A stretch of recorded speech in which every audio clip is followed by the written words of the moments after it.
Belle would be found walking out of Babel behind a red-haired woman. Loki. Not that he knew of her name, as she didn't tell him and still hasn't told him despite him asking her name. She merely smirked and told him, not yet. Belle was all healed up, though he was a little tired so his movements were a little slower, but he still kept pace with the carefree goddess before him. Miss, do you really want me in your familiar? I'm not that strong, and everyone has already rejected me. I'm sure you can find someone else, he'd say, head held low. Loki glanced behind her with a raised eyebrow. I'm guessing you met Bet and he denied you from joining her? Well, I'm the boss and I say I want you in my familiar. As for all that other stuff, I don't really care about strength and all that. Well, actually I do, but I also care about other things. You may not be strong, but everyone starts out weak. Even Bet started out weak. Even if he forgets, she replied, humming a sweet little tune. You fascinate me, Belle Cranel, and I am a connoisseur of interesting things. Satisfied, she asked nonchalantly. Belle looked up from his feet. Not really, goddess, Belle admitted. Loki gave him a smirk. Well, either way, we're almost there. You'll recognize my name as soon as you see it, she said with a wide grin. Loki led the way to the large gate that Belle was thrown out of. Belle's eyes widened, his jaw dropping when he laid eyes upon the large sign with the familiar Loki branded on it. Loki, you mean why you're the goddess Loki? Yep, that's right. Yes, I am the goddess Loki, and you, my white-haired friend, are going to join today, she said, grinning sheepishly toward the dumbfounded boy. Are you sure? I am not worthy of joining this familiar. He even said so. I'm weak, and know nothing, Belle said timidly, not believing his eyes as he was being offered his dream. Loki frowned. I meant everything I said. I do not care what Bet thinks of you. It is my choice to bring you in and mine alone. I find you worthy, so stop with this self-degrading talk. It doesn't suit you, she said with a sharp tone. When Belle looked up and gazed upon her face, he was met with a sour look on her face, which was something he would never wanna see again. It didn't suit her pretty face either. He liked it better when she smiled. Yes, of course, Lady Loki. No, I don't like it. Just call me Loki or goddess, that will do. Yo, his words died on the tip of his tongue from the disapproving glare Loki was giving him. Yes, goddess, he said, sighing ever so lightly. Better. Now then, let's get inside, MK. I need a drink and you need to get my blessing, she said with a smirk. She knew she was going to have fun giving him her blessing.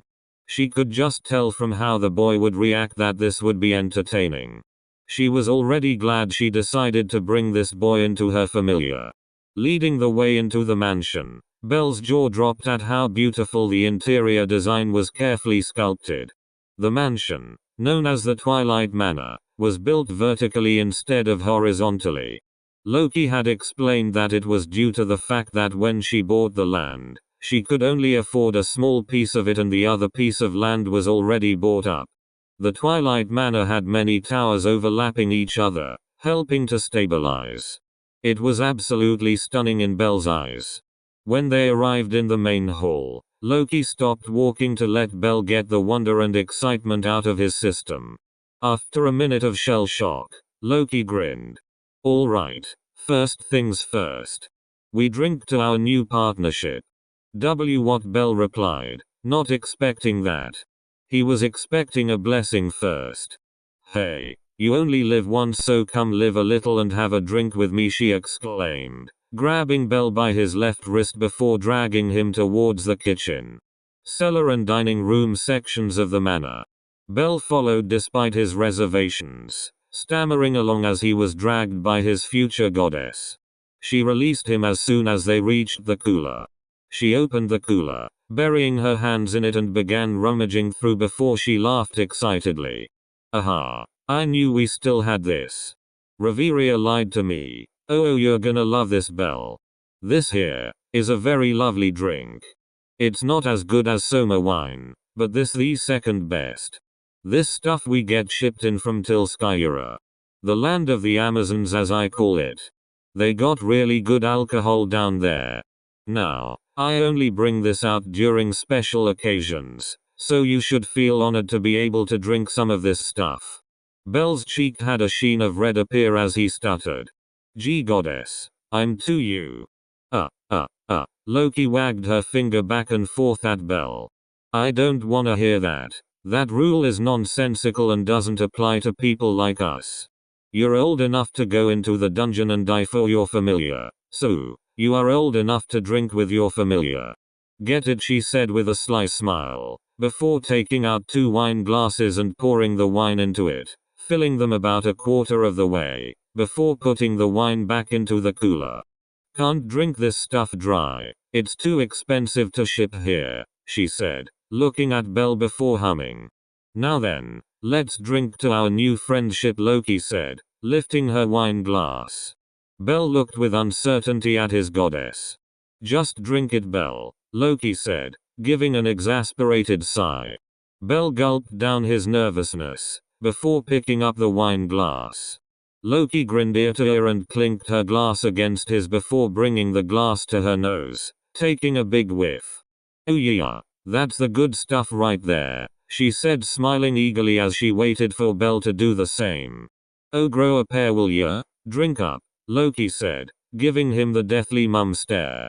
Belle nodded and copied Loki, taking a big whiff of the glass. He actually shuddered from the lovely scent of the wine, before he decided to man up and do as instructed by his goddess by downing the wine down in a single big gulp. Loki smiled amused and did the same. As she finished downing the alcohol, she slapped the table enthusiastically. Now that's what I'm talking about. Alright kid, let's go get you my blessing and see to your living arrangements. Belle nodded and stood up, in which Loki followed him up, guiding him to her chambers. She hummed a bit of a tune as she went up the stairs in the main lobby, heading up towards one of the smaller towers of the manor. She opened up the singular door in this tower before gesturing him inside. What awaited was a massive room. It was filled with empty liquor bottles and other trash thrown about. Belle blinked and glancing at his goddess, who didn't seem the least bit embarrassed. Take your shirt off and go lay down on your stomach on the bed, Loki said, as if it was the most ordinary thing to say to a man you'd just met. Belle immediately clammed up, blushing a deep red crimson and stumbling over his words. Wait, we just met. I could never. We aren't even married, he cried, voicing his concerns. But he stopped when he looked up at Loki, who bursted into a fit of laughter that she actually started rolling on the ground with her hands holding her stomach. Loki had finally stopped her fit of laughter as she stumbled back to her feet, whipping a tear from her eye before placing her right hand on her hip and pointing her left hand at Belle.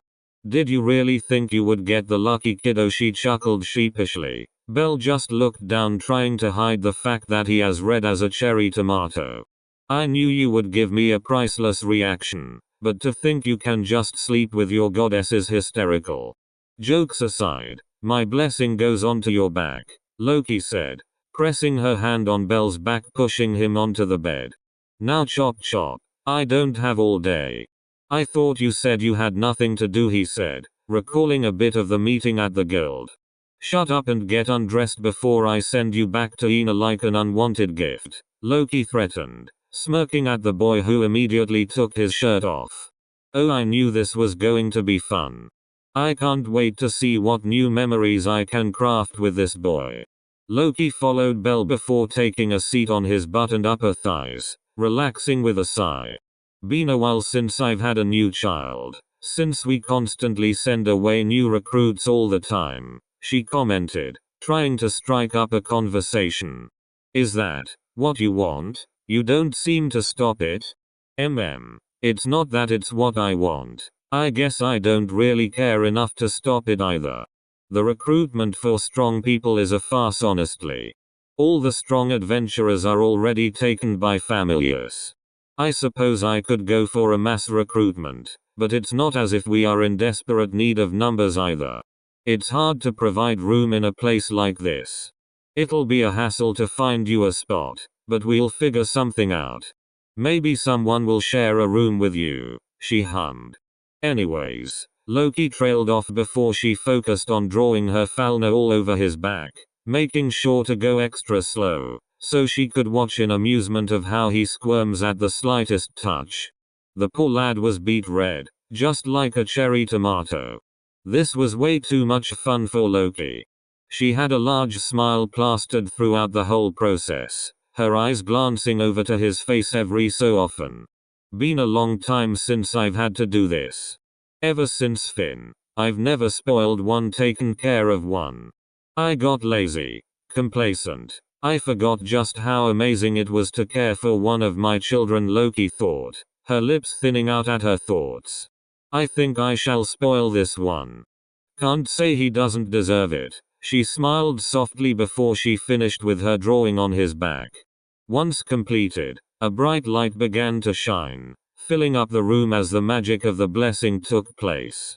After 10 seconds, the magic died down in brightness and Loki began copying the information on Belle's back and placed it onto a sheet of paper. It was there she began to read and her narrow eyes grew ever so wider in surprise. Child, Belle Cranel. Familiar, Loki. Strength, 5i. Endurance, 10i. Dexterity, 3i.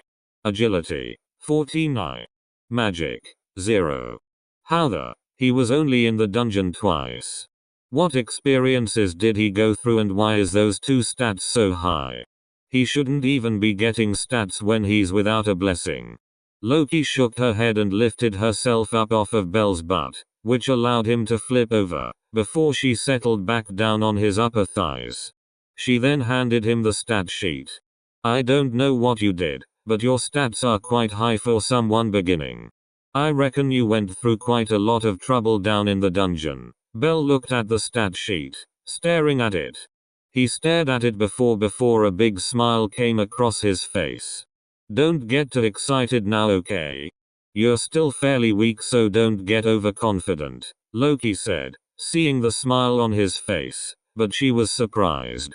Belle immediately wrapped his arms around Loki's shoulders, hugging her tightly. I'm an adventurer for real now. I've made it, Grandpa, he cried into her shoulder, tears falling. He was overjoyed. Loki smiled softly, gently patting Belle's head as he wept in joy. Geez, you're such a child. Don't need to be that excited, Loki said, with playful mirth. She didn't scold him, nor did she really mean it, but with jest. She enjoyed his reaction and every reaction that came from him. Sure, he was an adult, but he had such childlike features that she couldn't help but want to pamper him, tease him, and make him flustered. I need to protect this child. I'm sure Mama will be upset for a little while, but it'll be okay in the end. It's what I must do. I'll visit Hephaestus in the morning while Belle goes off to the dungeon. Might need to be strict about where he goes to, or do I let him run wild? Protect him or let him grow? Gah, who knew that this parenting stuff could be so hard, Loki complained in her head, though her affection towards Belle didn't once waver. Letting him cry with joy and sadness from how much he had to go through to get here. It took 10 minutes, but Belle passed out in Loki's arms, which got the deity to sigh. She gently laid him down on her bed, before getting up. She left the room, leaving Belle to rest. Have to wonder, what made him turn out like this? Still so much like a young boy, yet clearly a man. Wonder where he came from. Loki thought to herself as she wandered the nearly empty manor before ending up in the kitchen, where she found another bottle of wine before taking a seat at the empty dining table, sighing as she began to drink straight from the bottle. Hope he gets along with everyone. I can see Bet not liking him though, she thought before leaning back and enjoying the quiet for the time being. She knew things were about to get interesting starting tomorrow. Belle didn't wake up from his sleep until a few hours before dawn. His eyes fluttered open before he shot up, taking several looks around the room he was in before he blushed. I slept in her bed. He got out of her bed quite quickly, exiting the bedroom right after before making his way down the stairs. Awake already, spoke a voice, which got Belle to jump and let out a very unmanly yelp in surprise. Loki was sitting in the center of the lobby, right underneath a statue. She had climbed up the statue's base and was relaxing against one of the legs of the statue. Belle didn't recognize the figure in the statue except for the fact it was a large wolf. Loki smirked and jumped down from the statue before walking over. "You heading out?" "Ah, yay. Figured I'd go into the dungeon," Belle said, scratching the back of his head with a blush. So soon after getting injured. You really enjoy the dungeon?" Loki mused with a question that she didn't really mean to ask out loud. "Yes, goddess. I want to have an adventure. I want to have a lot of adventures. I want to be the hero that my grandfather told me about," he said, giving his deity a bright goofy smile. Loki shook her head in mirth, before smiling. "Your grandfather sounds like an interesting piece of work. Well, I won't stop you. Just come back home safely every time. Oh, and I do recommend making a party. I'm sure Ina has told you this, but the dungeon is not a great place. It will attempt to kill you, should it feel your weakness. It has fangs, and isn't afraid to bear them. A solo adventurer, not matter how strong, will fall should they get outnumbered and weakened. So, I won't stop you from any particular flaw, but don't push yourself further than you should go," Loki said calmly, looking at Belle intensely. Belle nodded rapidly in response to everything she said. "Yes, goddess. I will keep what you said in mind when I am out there. If I can manage to find someone who wants to party up, I will. Anyone from your familiar maybe?" Loki frowned. "Most of my adventurers are either partied up. I don't know of anyone solo right now, but I'll keep an eye out." "Where is everyone now that I think about it, goddess?" Most of my adventurers are in the dungeon. I have a few still at home. All my really strong ones are down doing a deep dive. I think they said floor 59. They are attempting at least. 59, Belle yelled out in complete shock, forcing Loki to cover her ears from how loud the boy was, only to give him a pointed glare with a thin mouth showing her annoyance. Belle blushed. "Sorry, but isn't that really deep and dangerous? We are the second strongest familiar and not far behind the strongest either. Of course they would go deep. The party alone has 4 level 5s and 3 6s. Not to mention multiple supporters. Though, I don't think they'll reach that level. Not yet anyway, but soon for sure. I'm sure once my AZ-Poo levels up," Loki said with a fond smile. "AZ-Poo? My star pupil. You'll meet her, but don't you dare think about her. She's mine," Loki said, quite possessively. Belle nodded. Alright, goddess. Good. Anyways, I think before you go, I need to know a bit more about you as an adventurer. What are your weapons? I'm sure I could approach Ina, but it's better if I get the information from you," Loki asked, crossing her arms. Alright, goddess. I have 2 long knives as my primary, and 2 chains that I can use with the knives or separately. I'm still practicing with the chain though. I'm not very good yet, but I'll get there," he said proudly, smiling brightly. "I also have a few knives to throw, though I'm not great at aiming them yet." So you are mostly close range, but the chains give you a bit of range. I see. You had light armor on, I believe, just some leather gauntlets and a small chest piece, nothing much. It's what I had back in the village. That won't do. Not at all. Alright. I said I wouldn't forbid you going deeper into the dungeon than you have last time, but now I am. You are to stay at the first 3 levels of the dungeon. I do not want you going any farther.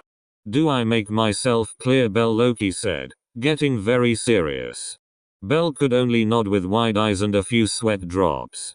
She was kind of scary when she was serious. Good. Alright, get going and be back by dinner. I recommend you start taking a lunch if you are going to be in the dungeon for a day. I also recommend you listen to your guild advisor too. It'll keep you as safe as possible, Loki said, before gently shooing Belle out of the door, who blushed and nodded, before he took off running. Guess it's time to pay old pirate a visit. This is going to be expensive, Loki thought with a sigh. Belle ran with a big smile on his face, having been accepted into a familiar and sent on an adventurer. Sure, he had one before when he was Falna-less, but now it's a real one.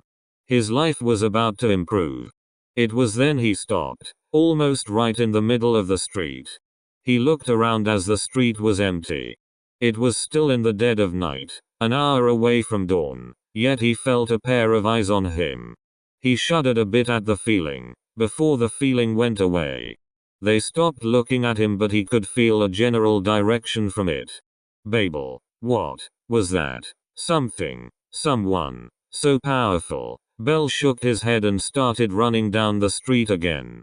Unfortunately for the poor boy, he would end up colliding with someone full force, having not paid any attention as his gaze was locked upon Babel, a giddy smile on his face. Despite having a near-death experience in the dungeon, Belle was ever eager to get back in there. Belle groaned out as he was sent crashing to the ground after having collided with someone. While Belle whined and rubbed his forehead, he opened his eyes and looked up. He ended up being the only one knocked down, despite having run into this person full force. His eyes slowly wandered up to look at her. She had long snow-white legs, a slim stomach, bright sky blue eyes and light olive green hair. She had long ears, marking her as an elf. Her chest was reasonable, not that Belle cared, but most all of. She was drop-dead gorgeous. He immediately got into one of his many bad habits, immediately leaping into the air before getting on his knees, bowing to her. I'm so sorry, I wasn't looking where I was going. Please forgive me, he pleaded. The woman looked down at the apologetic boy. It's quite all right. I am not hurt. Are you all right? She spoke, her voice silky smooth and on a lower baritone. Belle blushed, her voice sending a shiver down his spine. You are? Yes, I'm all right. Really, Belle said, looking up from his position, once again moving up her long slender legs before staring into her eyes. The woman nodded. That is good. Next time watch where you are going, okay? She asked, backing up a bit to give Belle some breathing room. Belle nodded rapidly, slowly standing up. Yes, miss. I will. I promise, Belle said, before he ran off again, dashing away.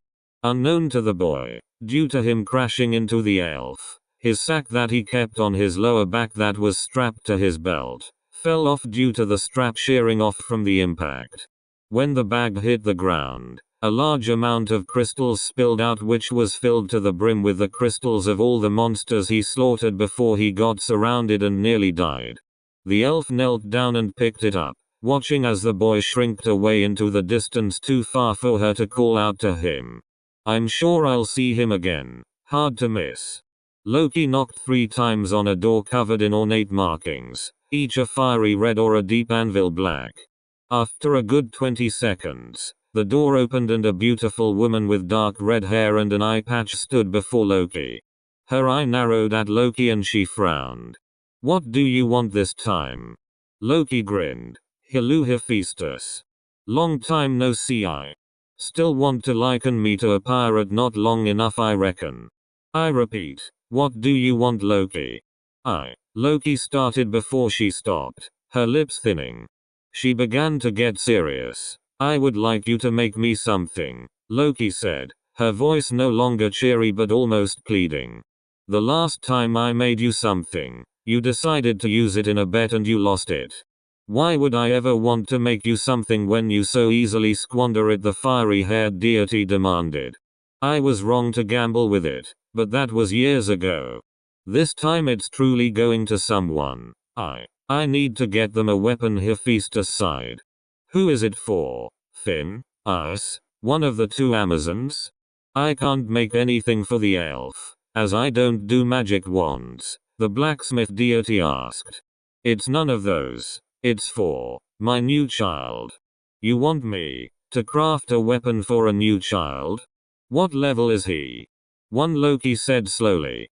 I have so many questions and now I have a headache. Ugh. Fine. Just to get you to leave. What exactly are you looking for? What does this child use? He uses large knives. Almost mini swords. I think a foot long of a blade. He also uses a chain. As a whip. Or an attachment. I think. I didn't get to see him fight, she admitted. Must be like the Kusarigama from the east. Hephaestus commented.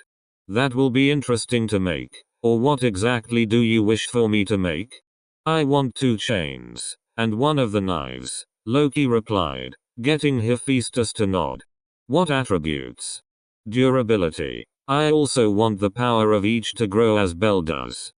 And if he has magic, let the weapon be a conduit. Dart. This is ridiculous, you know that? Giving such a weapon to a beginner.